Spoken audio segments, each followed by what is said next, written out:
منارهای دوره غزنویان. منارها از جمله آبده‌های تاریخی ولایت غزنی بوده که نماینگر شاهکار معماری دوره درخشان غزنویان به شمار می رود و نیز نماینگر شکوه و عظمت عصر طلایی غزنویان می باشد. این دو مینار به طرف شرق شهر فعلی غزنی واقع شده و هر دو مینار 8 ضلوعی بوده و میناری که به شهر غزنی نزدیکتر است به نام مینار مسعود سوم یاد می شود.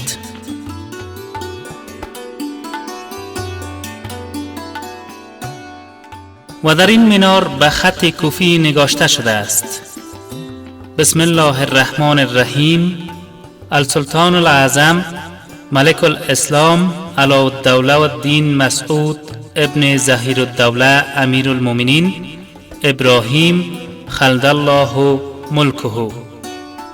و میناری که دورتر از شهر غزنی واقع شده به نام مینار بهرامشاه موسوم است و در آن نیز به خط کوفی نوشته شده است: بسم الله الرحمن الرحیم، السلطان الاعظم ملک الاسلام یمین الدوله و امین المله ابوالمظفر بهرامشاه خلد الله تعالی ملکه.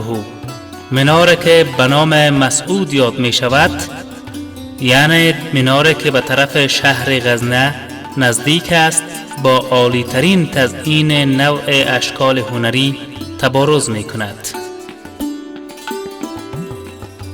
از فحوای نوشته های تاریخ و هم مشاهده عملی محل حفاری شده برمی آید که مینار در داخل یک محوطه ساخته شده و دارای مسجد نیز بوده است.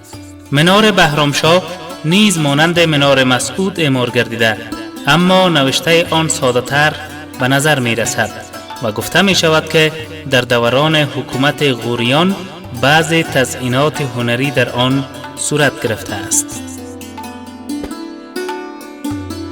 هر دو مینار از 80 الی 90 فوت ارتفاع دارد و در بعضی جاهای آن آیات قرآن مجید و بعضی کلمات تسبیح ذکر شده است و این نشانگر آن است که شاید این مینارها هر دویشان مینار مساجد بوده باشند و در بعضی جاهای آن آیات کلام الله مجید به شکل بسیار واضح خوانده می شود.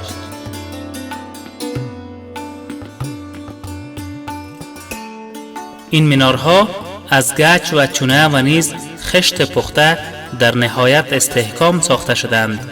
گویند این مینارها به خاطر نشانه و علامت عدالت ساخته شدند که مردم دادخواه از دور آن علامت را دیده به دیوانخانه پی می بردند و عرض حال می کردند.